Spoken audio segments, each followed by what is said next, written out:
Hello, and welcome back to Baby Elias's Stories. We now return to White Fang by Jack London. Part 3, Chapter 5, The Covenant. When December was well along, Grey Beaver went on a journey up the Mackenzie. Mitsa and Klukuch went with him. One sled he drove himself, drawn by dogs he had traded for or borrowed. A second and smaller sled was driven by Mitsa, and to this was harnessed a team of puppies. It was more of a toy affair than anything else, yet it was the delight of Mitsa, who felt that he was beginning to do a man's work in the world. Also, he was learning to drive dogs and to train dogs, while the puppies themselves were being broken in to the harness. Furthermore, the sled was of some service, for it carried nearly 200 pounds of outfit and food. White Fang had seen the camp dogs toiling in the harness, so that he did not resent overmuch the first placing of the harness upon himself. About his neck was put a moss-stuffed collar, which was connected by two pulling traces to a strap that passed around his chest and over his back. It was to this that was fastened the long rope by which he pulled at the sled. There were 7 puppies in the team. The others had been born earlier in the year and were 9 and 10 months old, while White Fang was only 8 months old.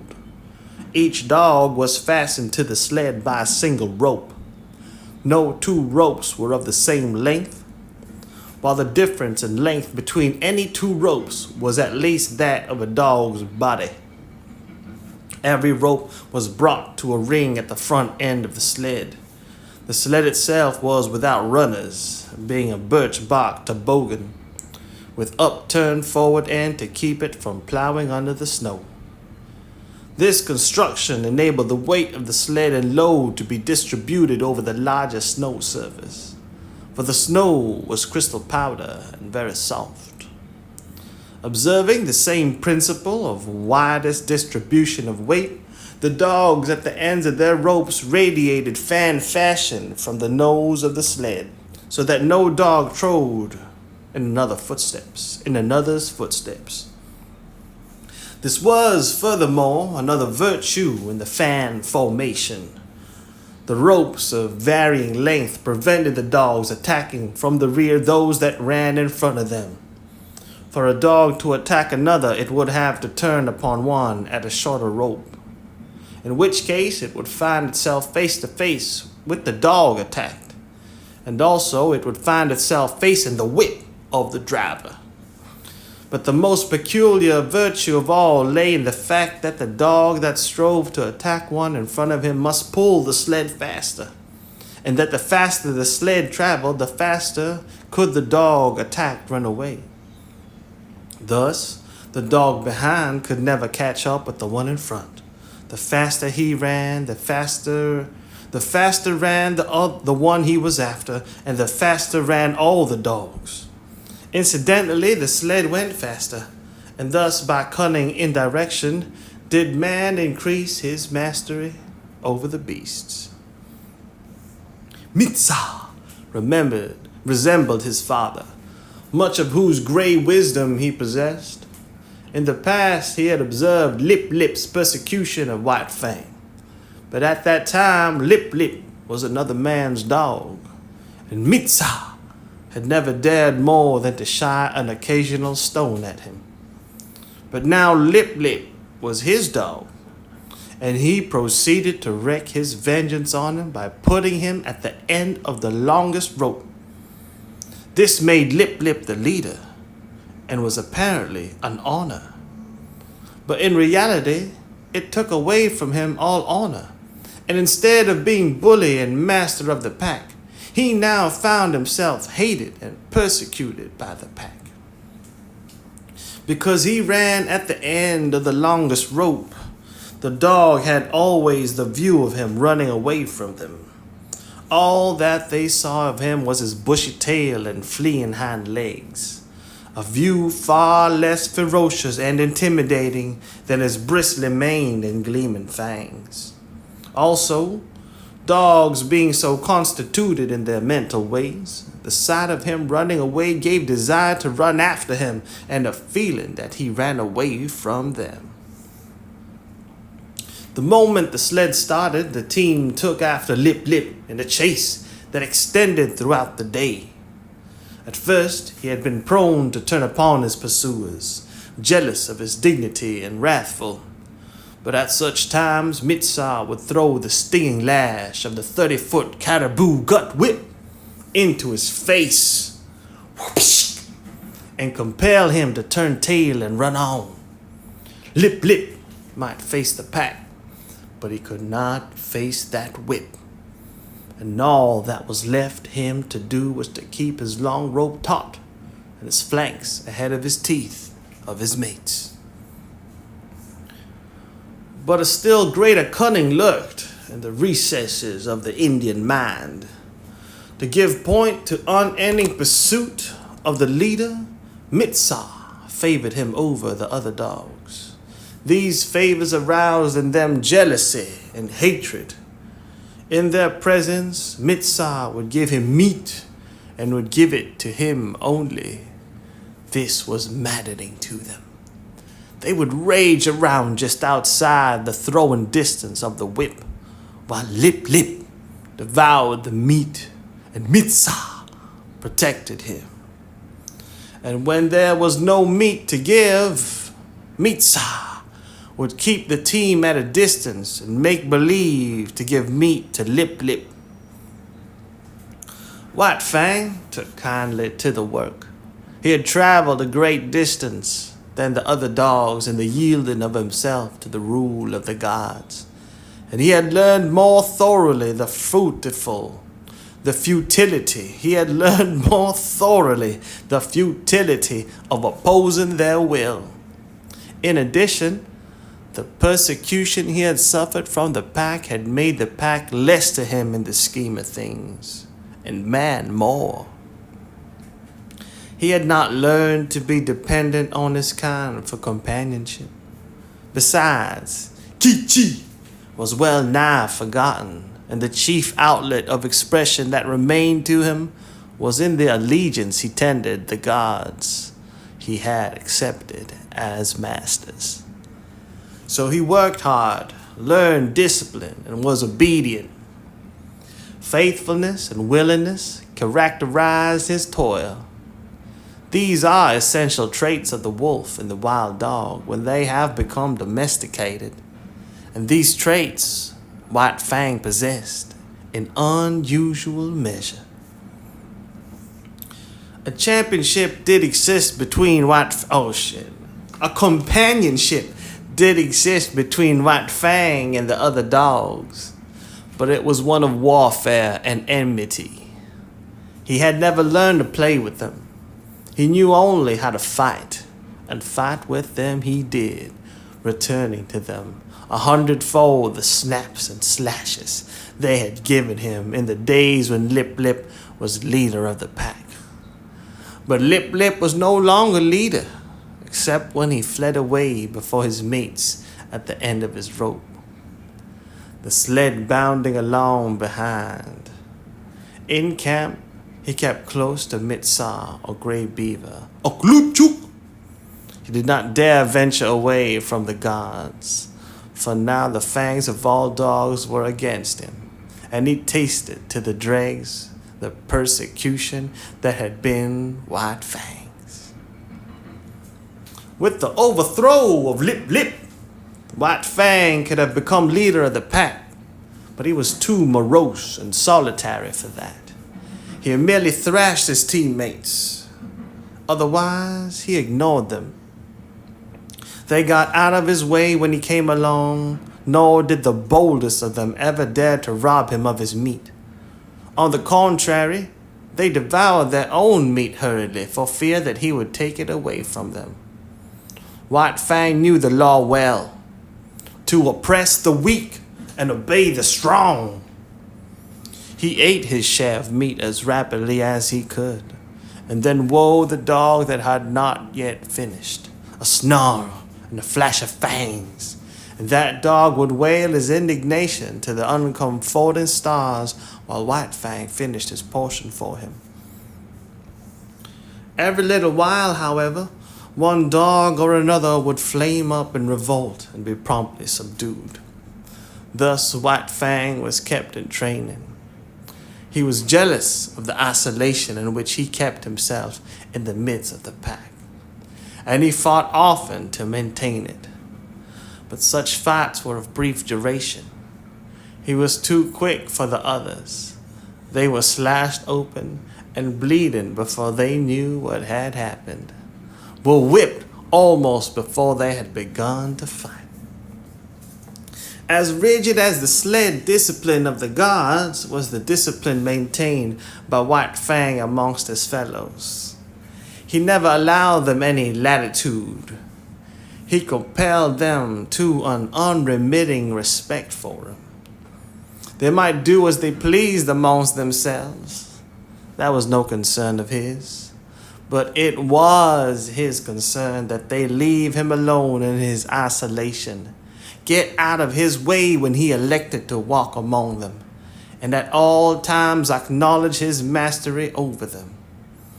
A hint of stiff-leggedness on their part, a lifted lip or bristle of hair, and he would be upon them, merciless and cruel, swiftly convincing them of the error of their way. He was a monstrous tyrant. His mastery was rigid as steel. He oppressed the weak with a vengeance.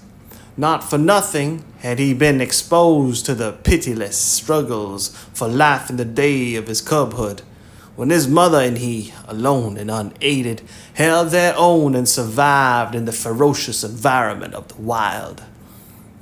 And not for nothing had he learned to walk softly when the superior strength went by. He oppressed the weak, but he respected the strong. And in the course of the long journey with Gray Beaver, he walked softly indeed amongst the full-grown dogs in the camps of the strange man, animals they encountered. The months passed by, still continued the journey of Gray Beaver, while White Fang's strength was developed by the long hours on the trail and the steady toil at the sled, and it would have seemed that his mental development was well nigh complete. He had come to know quite thoroughly the world in which he lived. His outlook was bleak and materialistic. The world as he saw it was a fierce and brutal world, a world without warmth, a world in which care, caresses, and affection and the bright sweetnesses of the spirit did not exist. He had no affection for Gray Beaver. True, he was a god, but a most savage god. White Fang was glad to acknowledge his lordship, but it was a lordship based upon superior intelligence and brute strength. There was something in the fiber of White Fang's being that made his lordship a thing to be desired, else he would not have come back from the wild when he did to tender his allegiance. There were deeps in his nature which had never been sounded. A kind word, a caressing touch of the hand on the part of Gray Beaver might have sounded these deeps, but Gray Beaver did not caress, nor speak any kind words. It was not his way. His primacy was savage, and savagely he ruled, administering justice with a club, punishing transgression with the pain of a blow, and rewarding merit not by kindness, but by withholding a blow. So White Fang knew nothing of the heaven a man's hand might contain for him. Besides, he did not like the hands of the man-animals. He was suspicious of them. It was true that they sometimes gave meat, but more often they gave hurt. Hands were things to keep away from, They hurled stones, wielded sticks and clubs and whips, administered slaps and clouts, and when they touched him, were cunning to hurt with pinch and twist and wrench. In strange villages he had counted the hands of the children and learned that they were cruel to hurt. In strange villages he had encountered the hands of the children and learned that they were cruel to hurt. Also, he had once nearly had an eye poked out by a toddling papoose. From these experiences he became suspicious of all children. He could not tolerate them. When they came near with their ominous hands, he got up. It was in a village at the Great Slave Lake that, in the course of resenting the evil of the hands of the man-animals, he came to modify the law that he had learned from Grey Beaver, namely, that the unpardonable crime was to bite one of the gods. In this village, after the custom of all dogs in all villages, White Fang went foraging for food. A boy was chopping frozen moose meat with an axe, and the chips were flying in the snow. White Fang, sliding by in quest of meat, stopped and began to eat the chips. He observed the boy lay down the axe and take up a stout club. White Fang sprang clear, just in time to escape the descending blow. The boy pursued him, and he, a stranger in the village, fled between two teepees to find himself cornered against a high earth bank. There was no escape for White Fang. The only way out was between the two teepees, and this the boy guarded. Holding his club, prepared to strike, he drew in on his cornered quarry. White Fang was furious. He faced the boy, bristling and snarling, his sense of justice outraged. He knew the law of forage. All the wastage of meat, such as the frozen chips, belonged to the dog that found it. He had done no wrong, broken no law, yet here was this boy preparing to give him a beating. White Fang scarcely knew what happened. He did it in a surge of rage, and he did it so quickly that the boy did not know either. All the boy knew was that he had, in some unaccountable way, been overturned into the snow, that his club hand had been ripped wide open by White Fang's teeth. But White Fang knew that he had broken the law of the gods. He had driven his teeth into the sacred flesh of one of them. He could expect nothing but a most terrible punishment. He fled away to Grey Beaver, behind whose protecting legs he crouched when the bitten boy and the boy's family came demanding vengeance. But they went away with vengeance unsatisfied. Grey Beaver defended White Fang. So did Mitsa and Kluchuk. Klukuch. White Fang, listening to the wordy war and watching the angry gestures, knew that his act was justified. And so it came that he learned there were gods and gods. There were his gods, and there were other gods. And between them, there was a difference. Justice or injustice. It was all the same. He must take all things from the hands of his own gods, but he was not compelled to take injustice from the other gods. It was his privilege to resent it with his teeth, and this also was a law of the gods. Before the day was out, White Fang was to learn more about this law. Mitsa alone gathered firewood in the forest, encountered the boy that had been bitten. With him were other boys. Hot words passed. Then all the boys attacked Mitsa. It was going hard with him. Blows were raining upon him from all sides. White Fang looked on at first. This was an affair of the gods, and no concern of his. Then he realized that this was Mitsa, one of his own particular gods, who was being maltreated. It was no reason, impulse, that made White Fang do what he then did. A mad rush of anger sent him leaping in amongst the combatants. 5 minutes later, the landscape was covered with fleeing boys, many of whom dripped blood upon the snow in token that White Fang's teeth had not been idle. When Mitsa told the story in camp, Greybeard ordered meat to be given to White Fang.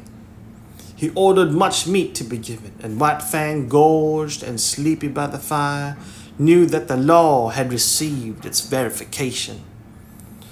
It was in line with these experiences that White Fang came to learn the law of property and the duty of defense of property. From the protection of his god's body to the protection of his god's possessions was a step, and this step he made. What was his god's was to be defended against all the world, even to the extent of biting other gods. Not only was such an act sacrilegious in its nature, but it was fraught with peril. The gods were all powerful, and a dog was no match against them. Yet White Fang learned to face them, fiercely, belligerent, and unafraid. Duty rose above fear, and thieving gods learned to leave Grave Beaver's property alone. One thing in this connection, White Fang quickly learned, and that was that a thieving god was usually a coward god and prone to run away at the sound of the alarm. Also, he learned that but brief time elapsed between his sounding of the alarm and Grey Beaver coming to his aid. He came to know that it was not fear of him that drove the thief away, but fear of Grey Beaver. White Fang did not give the alarm by barking. He never barked. His method was to drive straight at the intruder and to sink his teeth in if he could. Because he was morose and solitary, having nothing to do with the other dogs, he was unusually fitted to guard his master's property, and in this he was encouraged and trained by Grey Beaver. One result of this was to make White Fang more ferocious and indomitable and more solitary. The months went by, binding stronger and stronger the covenant between dog and man. This was the ancient covenant that the first wolf that came in from the wild entered into with man. This was the ancient covenant that the first wolf that came in from the wild entered into with man. And like all succeeding wolves and wild dogs that had done likewise, White Fang worked the covenant out for himself. The terms were simple. For the possession of a flesh and blood god, he exchanged his own liberty. Food and fire, protection and companionship were some of the things he received from the god. In return, he guarded the god's property, defended his body, worked for him, and obeyed him. The possessions of a god implied service. White Fang's was a service of duty and awe, but not a love. He did not know what love was. He had no experience of love. Kichi was a remote memory. Besides, not only had he abandoned the wild and his kind when he gave himself up to man, but the terms of the covenant were such that if ever he met Kichi again, he would not desert his god to go with her. His allegiance to man seemed somehow a law of his, being greater than the love of liberty, of kind and kin.